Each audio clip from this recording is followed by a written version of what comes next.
स्वर्ग का न्यायालय। सर्वशक्तिमान परमेश्वर अपने सबसे ऊंचे और महान सिंहासन पर विराजमान हैं और उनके चारों ओर पवित्र स्वर्गदूत परमेश्वर की आराधना कर रहे हैं।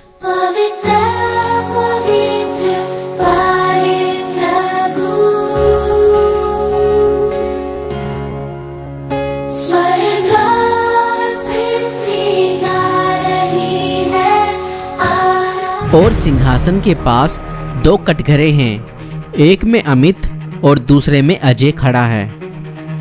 शैतान कालीन पोशाक में गर्व से मुस्कुराते हुए खड़ा है, उसकी आंखों में धूर्तता झलक रही है। हे न्यायी परमेश्वर, देख इन दोनों पापियों को, ये दोनों ही आपके नियमों का उल्लंघन कर चुके हैं, ये नरक की आग के योग्य हैं।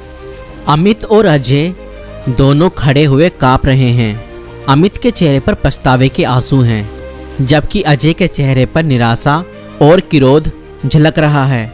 शैतान अमित की ओर इशारा करते हुए कहता है, यह है अमित, इसने चोरी की, झूठ बोला, अपने पड़ोसी से बैर रखा और आपके वचन की अवहेलना की। क्या ऐसा व्यक्ति आपके राज्य में स्थान के योग्य है? और अमित की आंखों में आंसू आ जाते हैं, वह सिर झुका लेता है। तभी यीशु मसीह एक प्रकाश में होकर वहां प्रकट होते हैं। हे मेरे पिता, यह सत्य है कि अमित ने पाप किए हैं, लेकिन उसने पश्चाताप भी किया है और मुझे अपने जीवन में उद्धारकर्ता के रूप में स्वीकार किया है। मैंने अपने लहू के द्वारा इसका दाम चुका दिया है।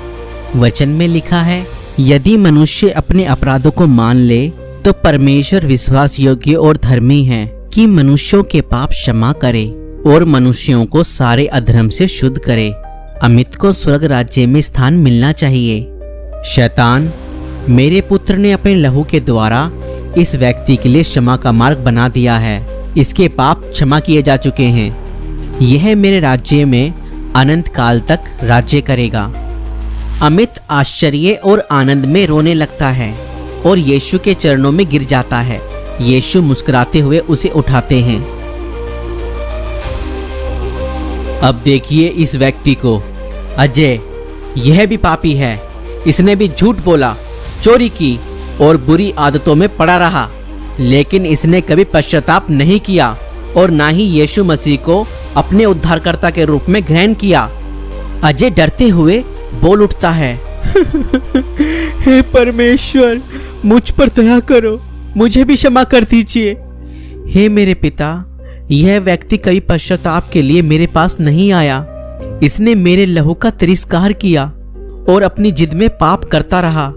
मैंने बार बार इसे पुकारा, लेकिन इसने मेरी आवाज को अनसुनी कर दिया। जो व्यक्ति पश्चाताप नहीं करता और मेरे पुत्र को ग्रहण नहीं करता, वह मेरे राज्य में प्रवेश नहीं कर सकता। और एक स्वर्गदूत अजय को कटघरे से बाहर ले जाता है और अजय बहुत रोता और दांत पीसता है, मगर उस पर अब कोई दया नहीं की जा सकती थी। यीशु मसीह अमित के कंधों पर हाथ रखते हैं और मुस्कुराते हैं। अमित का चेहरा चमक उठता है। आओ मेरे पिता के राज्य में प्रवेश करो, जहां तुम्हारे लिए आनंद शांति की भरपूरी है। और स्वर्गदूत हालेलुया के नारे लगाते हैं। हालेलुया, प्रभु तेरी स्तुति हो। हालेलुया, तूने हराया मृत्यु को। अमित के चेहरे पर चमक है, जबकि अजय का रोना और चिल्लाना दूर से सुनाई देता है। अजय को अंधकार में डाल दिया गया है, जहां रोना और दांत पीसना होगा।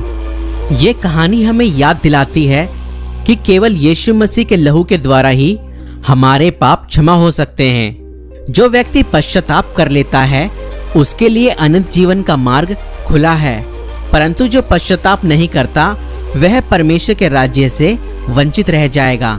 यूहन्ना 3:36 बताता है, जो पुत्र पर विश्वास करता है, अनंत जीवन उसी का है, परंतु जो पुत्र को नहीं मानता, वह जीवन को ना देखेगा, परंतु परमेश्वर का क्रोध उस पर बना रहता है। दुष्ट लोग अदालत में स्थिर ना रह सकेंगे और ना पापी धर्मी की मंडली में ठहरेंगे, क्योंकि यहोवा धर्मियों का मार्ग जानता है, परंतु दुष्टों का मार्ग नष्ट हो जाएगा। दोस्तों, आपको यह वीडियो कैसी लगी हमें कमेंट्स में ज़रूर बताइएगा। और आप यह वीडियो कौन सी जगह से देख रहे हैं यह भी हमें ज़रूर बताइएगा। हमें आपकी कमेंट्स का इंतज़ार रहेगा। ऐसी और वीडियो देखने के लिए हमारे YouTube चैनल को सब्सक्राइब कर लें। परमेश्वर आप सभी को बहुत से आशीष दे। सभी को